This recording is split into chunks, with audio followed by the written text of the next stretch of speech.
Comment ça va? Ça va, je vous remercie. Ça va? Vous vous sentez mieux, mais il y a encore de l'infection dans le pied. En fait, à l'intérieur, l'os, il a été attaqué par les microbes. Et si on les laisse comme ça, vous n'allez pas guérir. Donc, ils vont enlever ces 2 orteils. Voilà, on a fait tout ça pour sauver le pied, en fait, pour pouvoir continuer à marcher. Merci bien, professeur. Merci. Éviter l'amputation, c'est le combat quotidien des médecins de cet hôpital parisien. Cette unité accueille en urgence des patients diabétiques atteints de plaies graves aux pieds. Au fil des ans, la maladie a rongé en silence les artères de leurs jambes et de leurs pieds, les a asphyxiés. Bonjour monsieur. Bonjour monsieur. Voilà, monsieur est donc un diabétique de type 2 qui a eu une plaie au pied qui a abouti malheureusement à une amputation transmétatarsienne. Est-ce qu'on peut garder ce pied en l'état ou pas? Donc la question actuelle est celle-là. Pour l'instant, on a décidé de continuer les soins et puis de voir l'évolution. En 15 jours, j'ai eu une infection. On est arrivé à ce point-là. Je connaissais le pied diabétique. On me l'avait fait voir, on m'en avait parlé. Je pensais jamais arriver là. Moi, j'y ai jamais porté très attention. Je le paye maintenant.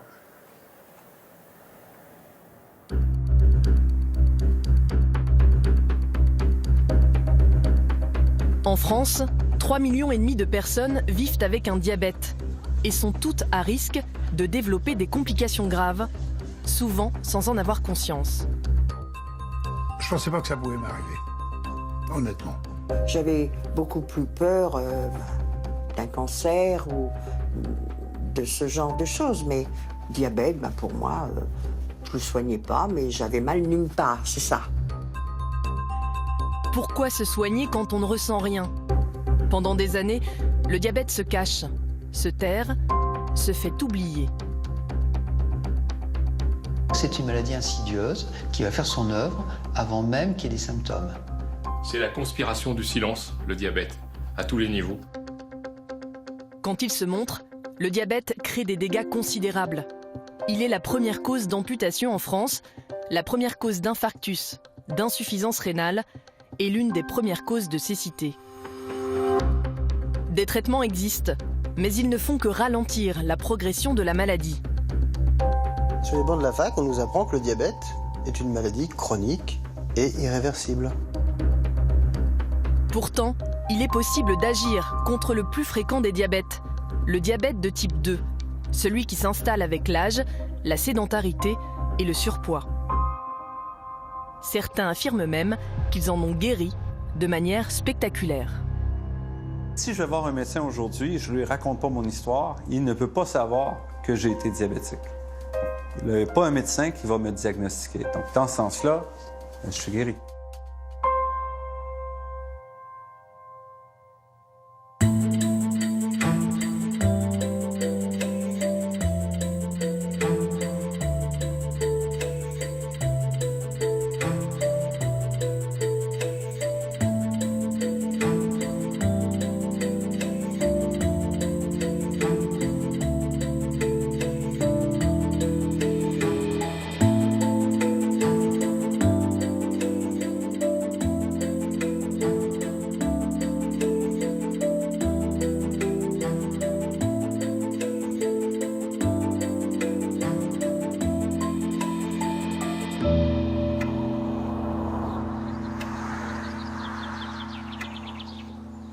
Le diabète est une maladie sournoise.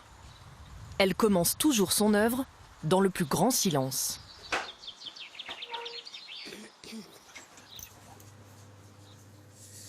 La maladie est entrée dans la vie de Jean-Louis il y a 35 ans. Je buvais bien, je mangeais bien. Ça, c'est La charcuterie. la charcuterie quand on faisait les repas. Jean-Louis travaillait comme charcutier traiteur avec son épouse et menait une vie bien remplie. C'est par hasard qu'il découvre son diabète. Un bilan de routine, demandé par son médecin, révèle un taux de sucre 5 fois supérieur à la normale. Quand on vous a annoncé que vous aviez un diabète, qu'est-ce que vous saviez du diabète? Rien. Mais alors, strictement rien. Et puis c'était quelque chose que, pour moi, qui n'était pas particulièrement... Moi, je m'en foutais, quoi, parce que, en fait, tout allait bien, quoi. Au départ, j'ai pris mes médicaments, et puis bon, j'avais toujours aucun ressenti. Je me dis, un beau jour, j'ai dit, oh, c'est bon, commence à me saouler, tout ça. J'ai dit, voilà, quoi, j'ai tout arrêté. Je voyais pas l'intérêt, enfin, je me sentais pas malade, quoi. Voilà, on avait quel âge? 30 ans. 30 ans. Jean-Louis est alors trop occupé par son métier et sa famille pour prendre sa maladie au sérieux. Et puis les années ont passé. Et puis les complications sont arrivées. Et en fait, j'ai perdu mes reins. Et je me suis retrouvé en dialyse. Voilà. C'est comme ça que ça a commencé. Après 8 années de dialyse, Jean-Louis est greffé d'un rein. Il reprend son traitement, mais le diabète a déjà causé d'autres dégâts.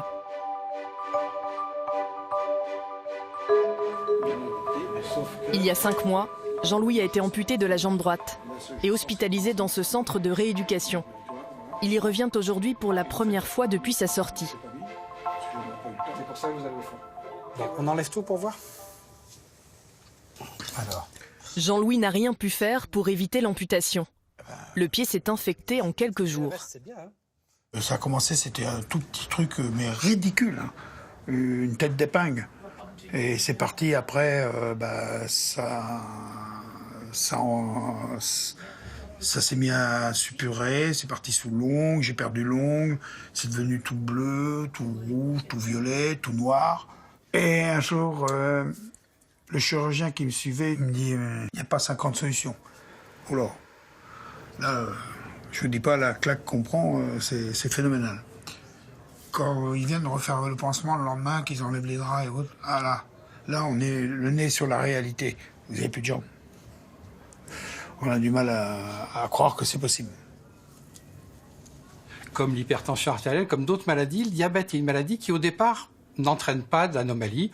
On ne sent pas de douleur. Et qui dit plaie qui ne fait pas mal, plaie non vue. Plaie non vue, plaie non traitée. Et petit à petit, ce sont des plaies qui, même si elles grignotent l'intérieur et atteignent l'os, ne sont pas douloureuses et donc elles sont oubliées. Donc c'est une particularité qui fait que on peut passer à côté de ces petites plaies pendant longtemps, et le jour où on se réveille, c'est trop tard et la dilatation de l'artère n'est pas forcément suffisante ou même si on la tente insuffisante à moyen terme, et on se retrouve amputé.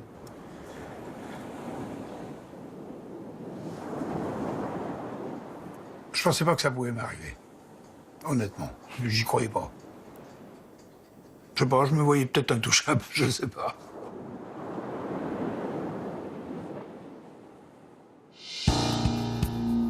Comment un simple excès de sucre dans le sang peut-il conduire à une amputation ou à une greffe de rein?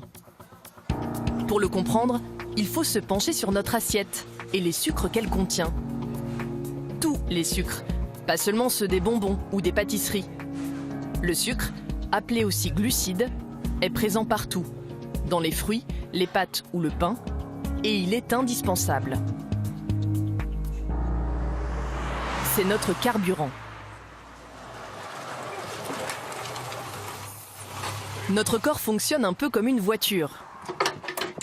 Pour avancer, lui aussi a besoin de faire le plein d'énergie. Il faut donc le recharger plusieurs fois par jour en glucides, mais il faut aussi que ces glucides arrivent à bonne destination dans l'organisme. Les sucres que l'on ingère descendent jusqu'à l'estomac, où ils sont cassés avant de passer dans la circulation sanguine. C'est à ce moment-là qu'intervient un organe essentiel, le pancréas. Il détecte leur présence et libère de l'insuline. L'insuline, ici en violet, va accompagner le sucre jusqu'au muscle. Elle agit comme une clé qui ouvre les portes du muscle et permet au sucre d'y entrer. Ça, c'est quand tout va bien. Chez un diabétique, le pancréas ne joue plus son rôle. Il ne fabrique plus assez d'insuline ou celle-ci est de moins bonne qualité. Cette anomalie peut survenir dans l'enfance, de manière brutale et irréversible, c'est le diabète de type 1. Quand elle s'installe plus tard, avec l'âge et le surpoids, on parle alors de diabète de type 2. Dans les deux cas, l'insuline ne joue plus son rôle. Elle n'ouvre plus les portes du muscle. Le sucre s'accumule dans le sang et va progressivement abîmer les artères, les veines et surtout les petits vaisseaux qui se trouvent en priorité dans les pieds, les reins, les yeux.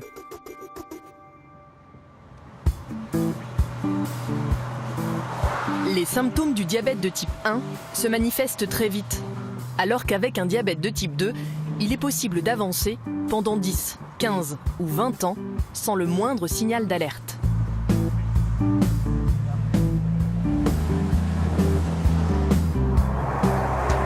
Et quand la panne arrive, il est souvent trop tard. Pour éviter la catastrophe, les médecins doivent faire comprendre à leurs patients que l'absence de douleur n'est pas toujours bon signe. Tout le monde s'est blessé un jour le pied. Mais vous, quand vous vous blessez les pieds, vous vous en apercevez pas. Sauver des jambes, c'est l'obsession du docteur Havan. C'est très important. Une fois par mois, le médecin propose cet atelier aux patients qui sont à haut risque d'amputation.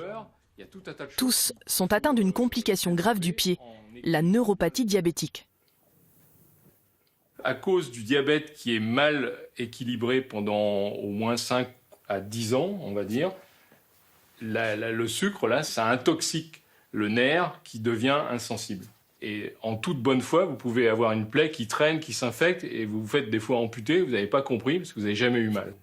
Est-ce qu'on ne peut pas remédier à cette situation? C'est-à-dire que cette sensibilité-là, est-ce qu'on ne peut pas la rétablir d'une manière ou d'une autre? Alors, malheureusement, dans l'état actuel de la science, quand un diabétique a en fait intoxiqué ses nerfs, et surtout au niveau des pieds, c'est pas réversible, ça ne revient pas en arrière. On va enlever les chaussures, messieurs. Après 20 années de maladie, un diabétique sur 2 souffre de neuropathie, soit plus d'1,5 million de personnes en France. Mais rares sont les malades qui en ont conscience, car elle s'installe progressivement. Pour les aider, le médecin a mis au point une petite expérience. Alors, faites voir votre main. Ça, c'est chaud ou c'est froid? C'est froid. Ok. Et ça? Chaud. Ok, fermez les yeux. C'est chaud ou c'est froid? Je ne saurais vous dire. Et là?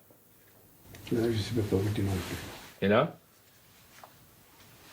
Je sens une présence, mais je ne sais pas dire. Ok, et là, c'est chaud ou c'est froid? Froid. Voilà, donc c'est clair, ouvrez les yeux. Là, vous sentez parfaitement que c'est froid, là, vous ne savez pas. On fonctionne tous de la même façon. Quand j'ai mal, ça peut être très grave, et quand j'ai pas mal, ça va forcément très bien. Et là, on est dans le sens inverse, c'est-à-dire qu'ils peuvent ne rien sentir du tout et avoir potentiellement un problème grave. Donc c'est pour ça qu'il faut être très pédagogue, parce que c'est pas si évident que ça, c'est pas naturel de comprendre quelque chose qui fonctionne finalement à l'envers de ce qu'on voit habituellement en médecine, quoi. Vous sentez un peu? Ne pas avoir mal, c'est risquer de se blesser à tout moment sans s'en rendre compte. Pour le prouver aux patients, l'infirmière glisse discrètement un comprimé dans leurs chaussures. Ok. Vous remettez vos chaussures. Bon, vous allez venir avec moi. On va marcher un peu dans le couloir ensemble. Vous allez jusqu'au chariot, là, et vous revenez.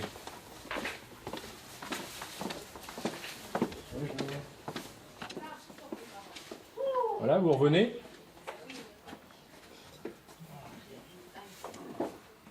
Allez-y. Vous marchez jusqu'au chariot et vous revenez. Aucun des patients ne remarque la présence de l'intrus. Allez-y. La démonstration est faite. Vous avez vu ce qu'il y a dedans? Vous l'avez pas senti en marchant? Dans le pied, Donc vous avez marché avec ça sans le ressentir. Non. Personne n'a dit ouais, c'est bizarre, il y a un truc là, d'accord? Bon, imaginez que ça soit pas un comprimé mais quelque chose de pointu, un clou, c'est pareil, vous ne sentirez pas plus.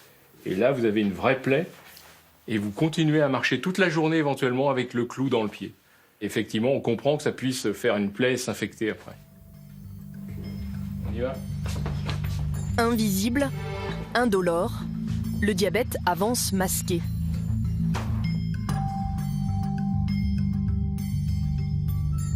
Son autre cible privilégiée, les yeux.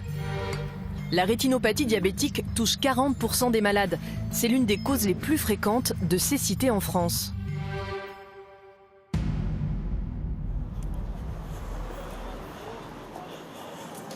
Annie a refusé de voir sa maladie en face pendant plusieurs années. Elle ne l'a pas traitée, ne comprenait pas l'intérêt de consulter un ophtalmologiste chaque année. J'avais beaucoup plus peur d'un cancer ou de ce genre de choses. Mais diabète, pour moi, je ne le soignais pas, mais j'avais mal nulle part, c'est ça. Je voyais très bien, je n'avais pas de problème de rein. Alors, regardez droit devant vous. En haut. Tout droit. Il y a 5 ans, la vision d'Annie a brutalement chuté. L'ophtalmologiste diagnostique alors un saignement important au niveau de sa rétine. Il y a de nombreuses années de diabète qui ont probablement été un peu méconnues d'une part, voire un peu négligées d'autre part, si bien que petit à petit, le diabète a abîmé les vaisseaux de la rétine, le tissu rétinien. Et puis, comme c'est une pathologie, une maladie qui est complètement asymptomatique, eh bien malheureusement, elle est arrivée au stade de complication lorsque la vision a commencé à baisser. Il est clair qu'il y a des dégâts irréversibles qu'on ne récupérera pas, mais on va stabiliser les choses, et ce d'autant que maintenant, si la tension et la glycémie sont bien équilibrées, ça va se stabiliser et il n'y aura pas de perte visuelle supplémentaire. La bonne nouvelle quand même, c'est que ça va mieux. Il y a moins d'œdème ? Ça a moins d'œdème sur votre œil droit.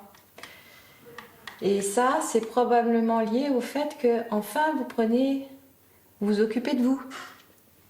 Les nouveaux traitements ont permis de limiter les dégâts. Mais si Annie veut éviter la récidive, elle le sait, elle doit maintenant traiter son diabète. Là, j'ai bien compris que c'était pour mon bien et maintenant, les yeux fermés, je fais tout ce que... Les yeux fermés. Allez, au revoir, Madame André, donc on se revoit dans 2 mois. Dans 2 mois. Allez, au revoir. Et merci encore. Lutter contre le diabète, c'est faire baisser à tout prix le taux de sucre dans le sang. Arrêter l'agression de l'organisme. Les médicaments présents sur le marché ralentissent la maladie. Ils aident le pancréas à fabriquer plus d'insuline. Mais au bout de quelques années, ils perdent de leur efficacité. Il faut alors passer au traitement redouté par bon nombre de malades, les injections d'insuline. Il y a une escalade thérapeutique qui est, je dirais, inéluctable. Et on sait qu'à peu près 26% ou 25% des patients diabétiques de type 2 doivent terminer à l'insuline. Je dirais que c'est la fin, entre guillemets, thérapeutique habituelle d'un diabétique de type 2. Pour freiner l'escalade, il existe une solution, plus efficace que les médicaments et l'insuline. Cette solution, c'est de s'attaquer à la cause principale du diabète de type 2, le surpoids. C'est quand même au départ une histoire de j'ai apporté à mon corps trop d'énergie par rapport à ce que je dépensais. Donc ça commence par se manifester comme ça. Du coup, j'ai emmagasiné des stocks d'énergie que je ne dépensais pas. Donc il y a le surpoids qui est arrivé à un moment. Un peu comme le réservoir d'une voiture, que vous passeriez votre temps à remplir le réservoir d'une voiture qui ne roule pas, qui ne dépense pas d'énergie, ça finit par déborder. Notre corps n'est pas programmé pour manger à toute heure sans avoir à bouger. Pendant des milliers d'années, il a fallu se dépenser, marcher, courir pour trouver à manger. L'homme de Cro-Magnon était un nomade, chasseur-cueilleur, qui marchait dans la savane pour chercher de la nourriture. Et puis ensuite, quand on trouve mammouth, on va le chasser et on va le manger. Et on va stocker un peu de réserve pour les jours suivants. Ce qui n'est plus le cas aujourd'hui, parce que mammouth, il est dans le réfrigérateur, il suffit de tendre le bras pour le chasser. Et on peut le chasser 5 fois par jour. Résultat, la graisse s'accumule dans l'organisme. Le pancréas doit fabriquer plus d'insuline. Il finit par s'épuiser. Pour le soulager, la solution la plus efficace, c'est de s'inspirer du mode de vie de nos ancêtres, manger mieux et bouger plus. Il n'y a pas une maladie qui réponde aussi bien à l'activité physique régulière que le diabète, que l'hyperglycémie. Avant les médicaments ? Avant les médicaments, je dirais que alimentation équilibrée, activité physique, c'est là, et les médicaments, ça vient là. Hein. Le problème, c'est que c'est dur de faire une activité physique régulière, ça nécessite un accompagnement, et c'est ça qui est très très compliqué, mais ça marche très bien. Il y a parfois urgence à changer de mode de vie. Le centre hospitalier de Toulouse propose des stages de 3 semaines pour aider les patients diabétiques. La sacoche la plus précieuse, qui contient les médicaments et l'insuline. Une course contre la montre s'est engagée pour Denis. Le diabète a récemment gagné du terrain. Ses reins sont en train de le lâcher. Il doit agir vite pour éviter la greffe. Allez, c'est parti.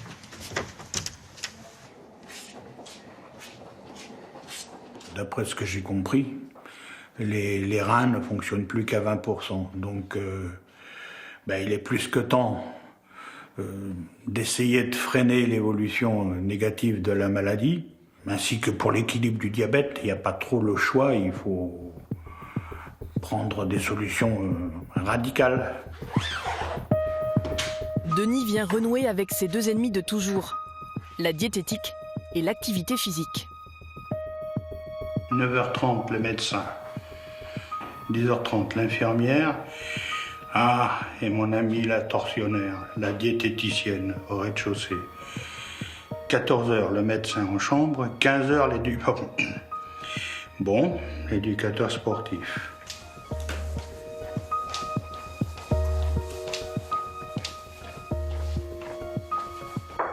Oui. Bonjour, je suis Marie, l'éducateur sportif.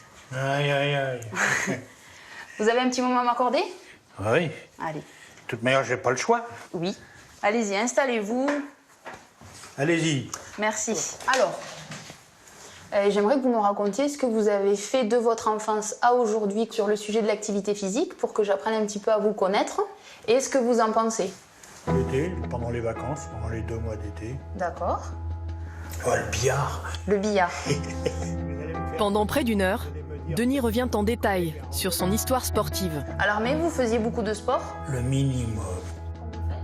L'éducatrice sportive l'interroge aussi sur ses déplacements quotidiens. Elle doit évaluer son niveau de sédentarité.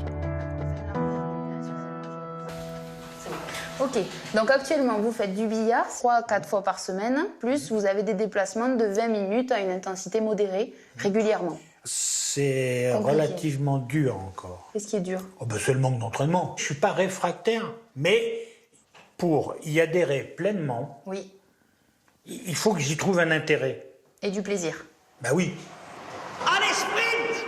Sprint! On souffle, on amène les coudes vers l'arrière.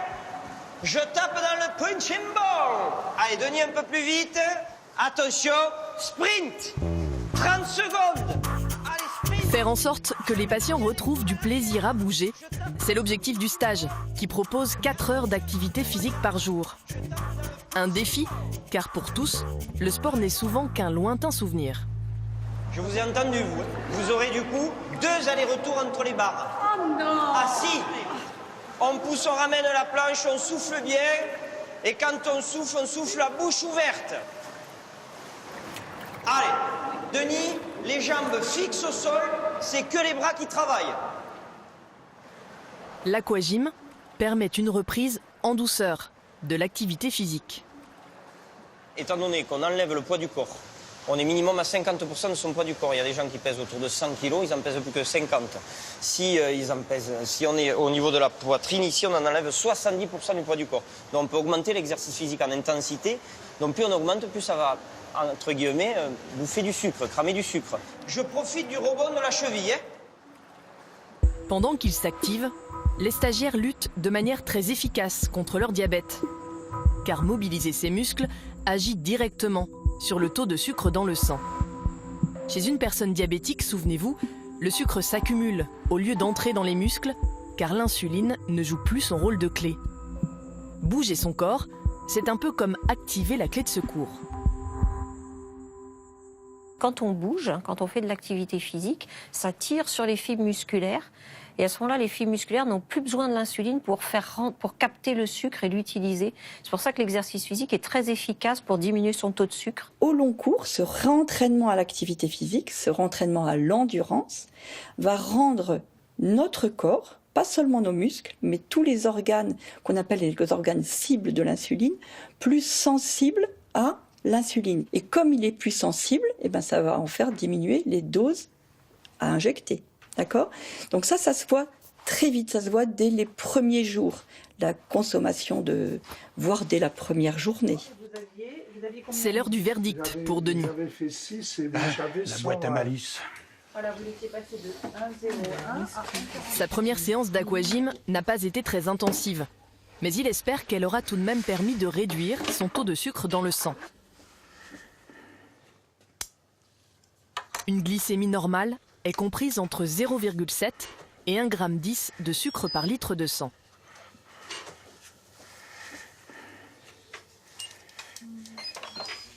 « 0,71. Le taux de sucre a tellement chuté que Denis est au bord de l'hypoglycémie. Une seule séance a donc suffi pour agir sur son diabète. Donc vous vous posez la question de l'insuline et de la dose. Donc on va prévoir 6. Oui. D'accord ? Ah ben oui, c'est... On y va. L'effet est immédiat sur la quantité d'insuline à injecter. Denis peut déjà réduire de 25% celle qui précède le déjeuner. À partir du moment où je suis obligé de baisser les doses d'insuline, c'est qu'il y a du progrès. Et donc c'est probant. L'activité physique, là on voit les effets rapidement. Denis va devoir également se réconcilier avec son autre ennemi, la diététique. Ah, les réjouissances du midi. Bon appétit. Ici, les patients doivent lutter contre des habitudes alimentaires ancrées depuis des années. Réapprendre les quantités à ne pas dépasser. On vous a mis un modèle, parce qu'en général, on conseille donc 3 bonnes cuillères à soupe. Avec les spaghettis, c'est compliqué. Un petit peu plus. Qu'est-ce que vous en pensez? Ouais, ça devrait être bon. Ouais. Et 2 louches de bolognaise. Et ensuite, vous avez des brocolis ou des champignons?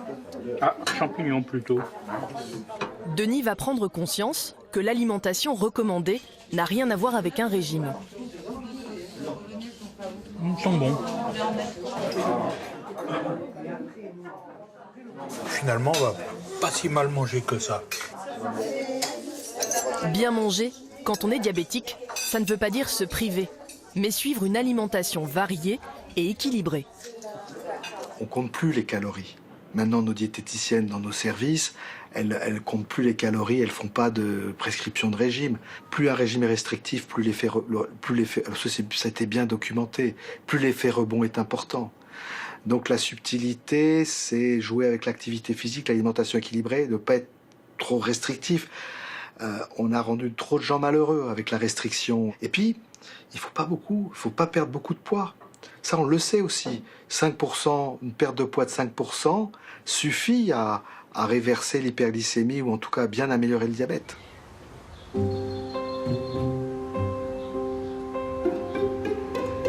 Manger mieux et bouger plus, c'est bien le seul traitement efficace du diabète et de ses complications. Les participants à ce stage en prendront tous conscience au fil des jours. L'autre enjeu, c'est de les aider à maintenir ces bonnes habitudes dans le temps, une fois sortis du monde clos de l'hôpital. Le stress. Ouais.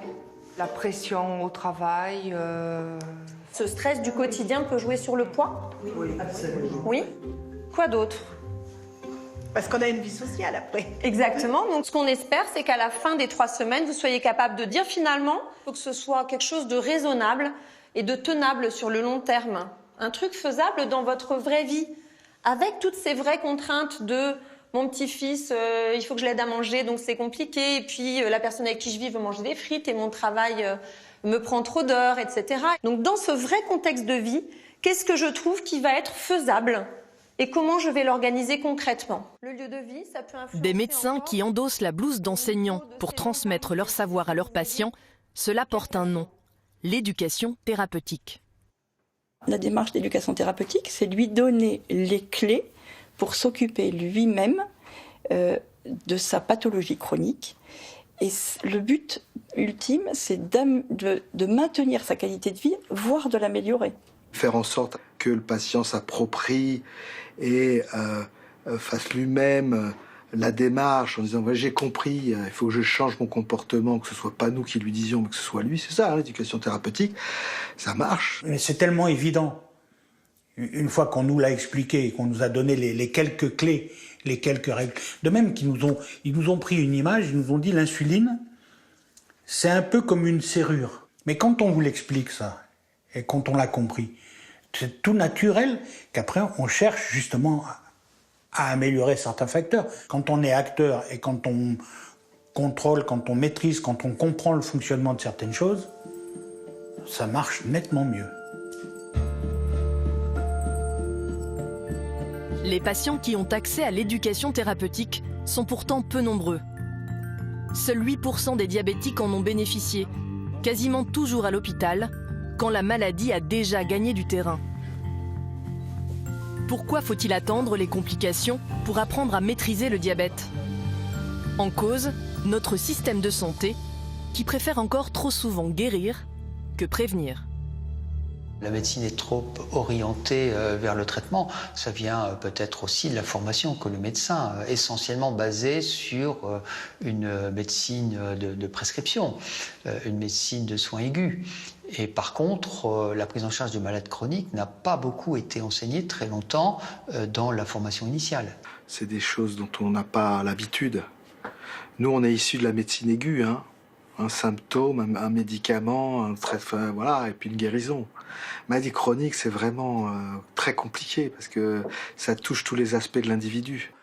Une éducation thérapeutique, un accompagnement d'une personne, bien va éviter dans 15 ans une amputation, une rétinopathie, va éviter une néphropathie, c'est-à-dire une insuffisance rénale terminale. Et tant que nous ne réussirons pas à démocratiser, à ouvrir cette éducation pour aller au plus près des gens, avec l'ensemble des acteurs de proximité, tant que nous n'arriverons pas à cela, eh bien, nous serons obligés de constater que nous avons toujours des complications du diabète qui coûtent cher. Ce sont bien les complications qui coûtent le plus cher à l'assurance maladie. Sur un coût total de 10 milliards d'euros par an consacrés au diabète, 7,7 milliards, soit près de 80% des dépenses, sont consacrés aux complications. Pour limiter les coûts, il est urgent d'investir dans la prévention avant l'hôpital, de l'offrir à tous les patients diabétiques. Ce sont les médecins généralistes qui suivent 90% des patients diabétiques de type 2 en France.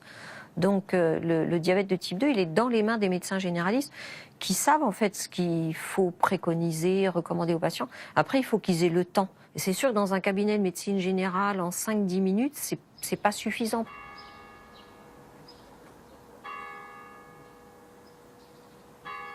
Dans la Drôme, malgré le manque de temps, un médecin généraliste a trouvé une solution pour proposer de l'éducation thérapeutique à ses patients.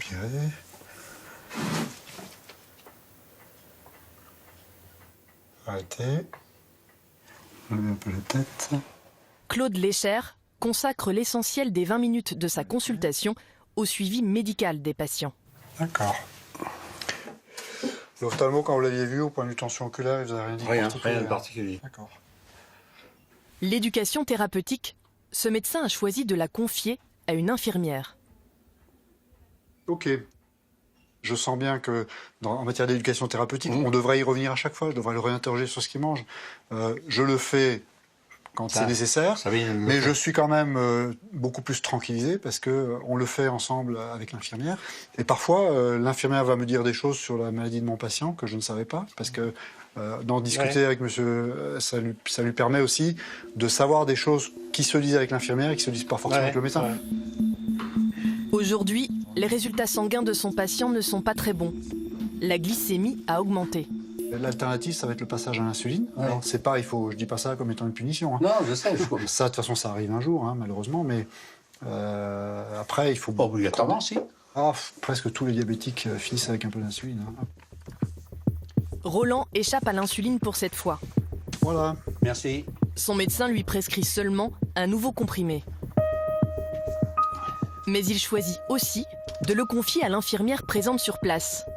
Une infirmière qui fait partie d'un protocole encore expérimental, le protocole Azalée. Sabine Arsac est l'une des 500 infirmières Azalée en France. Des infirmières auxquelles les médecins peuvent déléguer une partie du suivi de leurs patients. Donc le docteur Lécher souhaitait que vous reveniez me voir par rapport à votre diabète, le suivi du diabète évidemment, parce que l'hémoglobine glyquée est un petit peu élevée depuis quelques semaines, depuis quelques mois. Hein, que pensez-vous que vous puissiez faire par rapport à ça? J'espère qu'avec les nouveaux cachets qu'il m'a donnés, ça va baisser, pour que j'évite d'avoir l'insuline. Oui. Ça, je ne voudrais pas l'avoir. Ça, c'est... Est-ce que vous pensez avoir changé quelque chose dans votre alimentation ces derniers mois qui puisse expliquer le résultat un petit peu élevé de l'hémoglobine glyquée? Non, parce que en sucre, je prends que du miel le matin, comme je vous ai dit, dans mon café au lait, avec 2 biscottes, parce que je mange, avec les cachets que je prends, je suis obligé, parce que sinon on a mal à l'estomac. Je ne sais pas pourquoi ça remontait d'un seul coup. Je n'ai pas mangé de sucre. Si à la fête, peut-être que j'ai mangé un peu de barbava avec les petits-enfants, et voilà.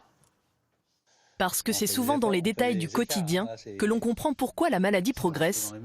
L'infirmière consacre entre 30 minutes et 1 heure à ses patients. C'est vous qui le faites? Oui. Bon. L'infirmière pose des questions qui ne sont pas les mêmes que le docteur. C'est-à-dire Le docteur Lécher ne me demande pas ce que je mange. Le docteur, c'est quoi? C'est 15 minutes, 20 minutes. L'infirmière, c'est sûr qu'elle prend plus de temps, c'est sûr. Oui. Mais déjà, en plus, elle ne parle pas que de ça. Elle parle aussi de la famille, elle parle de tout, pour essayer de nous stimuler.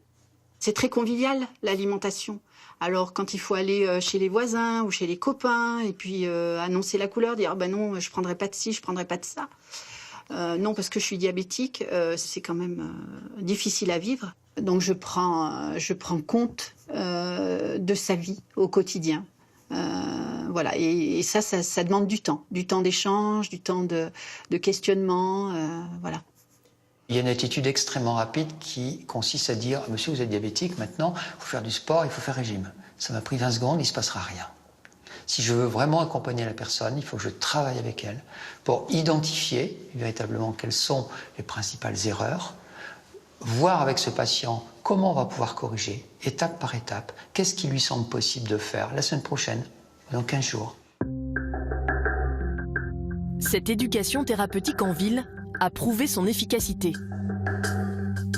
Les patients suivis par Azalée ont réduit leurs coûts pour la sécurité sociale de 10%. Si ce système était généralisé en France, il pourrait générer une économie d'au moins 1 milliard d'euros par an. Mais malgré ces bons résultats, le financement du programme n'est encore accordé qu'à titre provisoire. On a du mal aujourd'hui à comprendre pourquoi les pouvoirs publics qui nous ont évalués, nous, système Azalée, comme étant le système le plus performant, et qui continuent à développer d'autres systèmes et à nous empêcher, à nous freiner sur le système Azalée. C'est pas cohérent. Et en même temps, on nous dit il y a trop d'amputations, il y a trop de dialyse, il y a trop de perte de la vue. On est d'accord avec ça. Ce qui manque en France, c'est cette conscience et des pouvoirs publics, et de la population, et des financeurs, que c'est l'organisation des soins de proximité, des soins primaires, qui est le maillon le plus important pour éviter de voir apparaître des complications.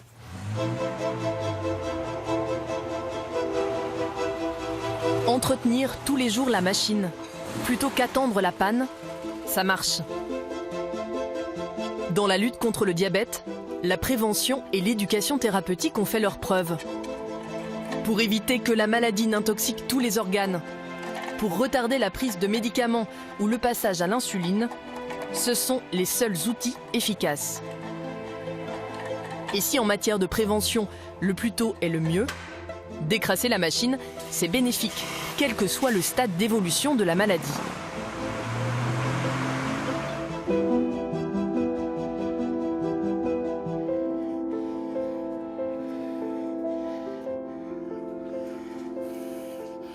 Après 3 semaines d'efforts, Denis a perdu 2,5 kg et 5 cm de tour de taille. Avec un effet direct sur ses doses d'insuline. Désormais, il s'en passe totalement à midi. Une première victoire. Et peu à peu, la perspective de la greffe s'éloigne. C'était justement ça un peu un des objectifs. Si on peut effectivement freiner cette évolution, qui n'est pas souhaitable, même si à terme on n'évite pas, on peut en retarder l'échéance et puis l'aborder dans de meilleures conditions. Et s'il était possible de faire plus que de retarder l'échéance? Et s'il était possible de guérir complètement du diabète de type 2? De nouvelles données viennent balayer les certitudes des médecins sur la maladie. Sur les bancs de la fac, on nous apprend que le diabète est une maladie chronique et irréversible, dont le traitement est un accompagnement, une diminution de la glycémie et une prévention des complications. Mais il n'y a pas d'espoir de, entre guillemets, guérison, ni même de retour en arrière réel. Et pourtant, un retour en arrière est possible. Les premiers à l'avoir démontré, ce sont les chirurgiens de l'obésité. Dans les années 60, ils ont mis au point une technique pour aider les patients obèses à maigrir. Le gastric bypass. L'opération consiste à réduire la taille de l'estomac pour le raccorder un peu plus bas dans l'intestin, créant une sorte de court-circuit digestif. Les médecins n'imaginaient pas alors que cette opération allait aussi avoir un impact sur le diabète. Alors ce qui s'est passé, c'est qu'on a opéré des patients obèses avec des opérations qui avaient été pensées comme permettant de réduire l'alimentation. Et beaucoup de ces patients obèses étaient diabétiques, puisque c'est la complication, une des complications de l'obésité. Et on s'est rendu compte, mais c'était vraiment une observation, que le diabète s'améliorait, on s'y attendait puisque les patients perdaient du poids, mais s'améliorait beaucoup plus vite et beaucoup plus intensément que ne le laissait présager la perte de poids. Et donc, il a fallu se rendre à l'évidence, changer l'anatomie et la physiologie de l'intestin avait un effet sur le diabète inattendu et majeur. Ça montre bien qu'on peut agir sur le diabète là où on pensait ne plus pouvoir. Cette technique est aujourd'hui devenue courante dans les services de chirurgie de l'obésité. 50 000 gastric bypass sont réalisés chaque année en France, dont 300 ici, au CHU de Lille. Ça faisait combien de temps que vous preniez de l'insuline 3 ans. 3 ans. Oui. D'accord. Oui. Maintenant que vous êtes dans les chiffres des, entre guillemets, non diabétiques, oui. Sans insuline. Edith a été opérée il y a 1 an. Depuis, elle a perdu 44 kilos et une grande partie de son diabète. Elle se passe à présent totalement d'insuline. Je voulais savoir justement si dans l'avenir, mon diabète pouvait réaugmenter, de même que le poids également. C'est une très bonne question. En fait, il faut comprendre qu'on a remis les pendules en arrière. Et donc, il est vraisemblable que dans les mois qui viennent, cette deuxième année, vous continuez encore un peu à vous améliorer. Dans ma tête, j'ai l'impression d'être guérie. Mais il faut que je sois vigilante quand même.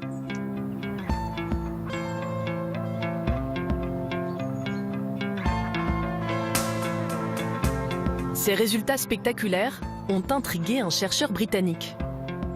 Il présente aujourd'hui ses travaux au Congrès européen du diabète de Lisbonne.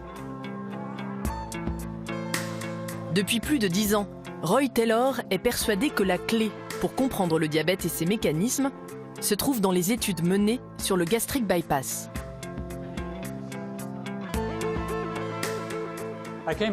Je suis tombé sur les résultats d'une étude publiée dans la revue Diabète en 2006 qui semble changer les règles du jeu. Regardez cette ligne. Nos collègues ont montré que 7 jours après la chirurgie, la glycémie à jeun était normale. C'était la première fois qu'on pouvait voir la glycémie chuter à ce point.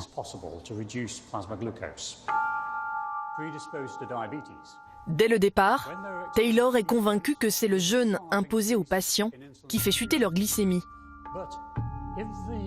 Pour le prouver, il a testé sur 11 volontaires diabétiques un régime ultra pauvre en calories. 700 calories seulement par jour pendant 8 semaines, soit 4 fois moins qu'une alimentation équilibrée, un véritable électrochoc pour l'organisme.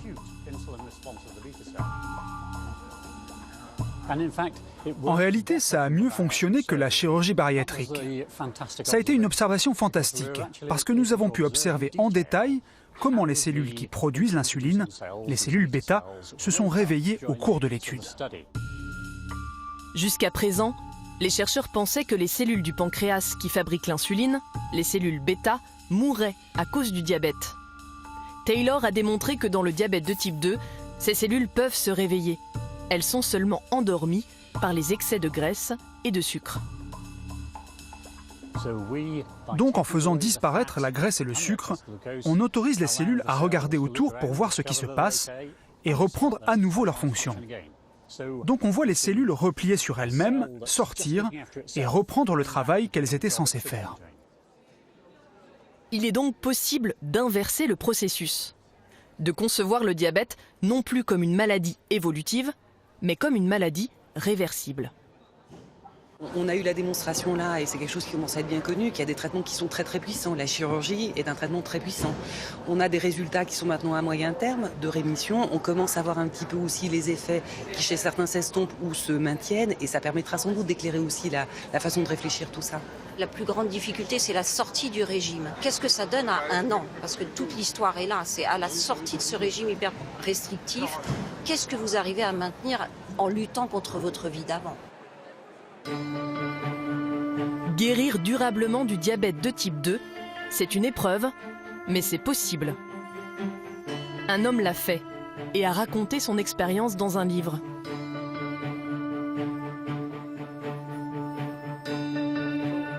C'est au sud de l'Angleterre que nous retrouvons Normand Mousseau. Ce Canadien, professeur de physique, a découvert son diabète il y a 4 ans.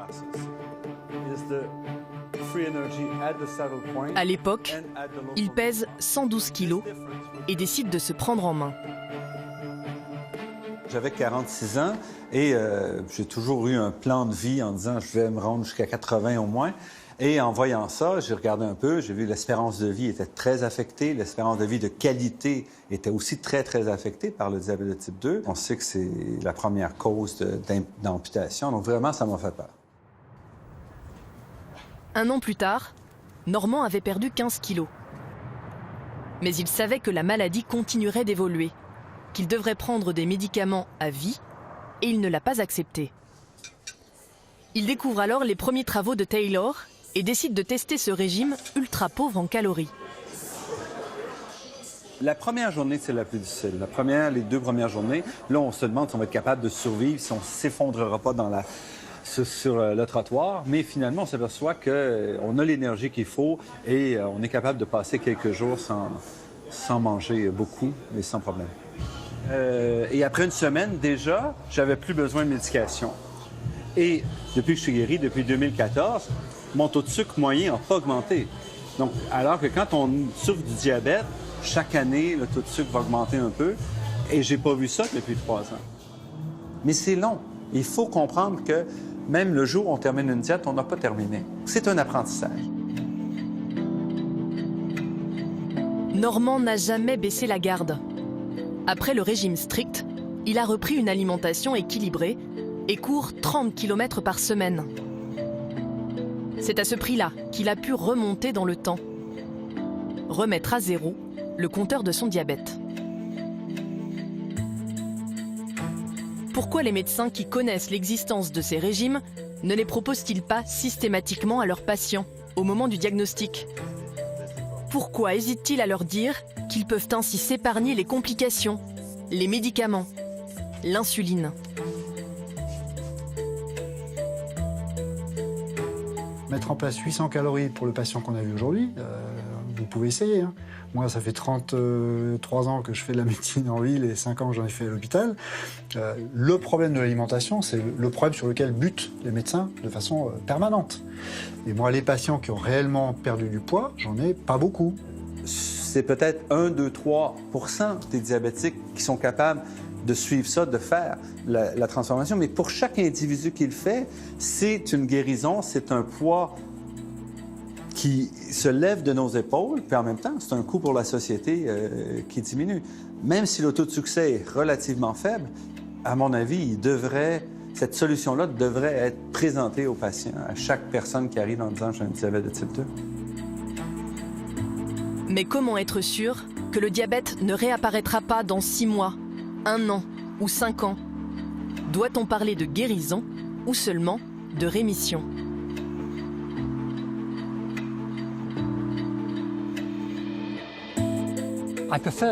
Je préfère éviter le mot guérir. Très clairement, les personnes qui inversent leur diabète peuvent rechuter si elles reprennent du poids. La norme américaine, la guérison, ça serait après 5 ans. Donc ça fait 3 ans que je suis en rémission, il me manque 2 ans et je serai guéri. Alors, ça ne me dérange pas beaucoup. Une chose certaine, c'est que si je vais voir un médecin aujourd'hui, je ne lui raconte pas mon histoire, il ne peut pas savoir que j'ai été diabétique. Il n'y a pas un médecin qui va me diagnostiquer. Donc, dans ce sens-là, je suis guéri.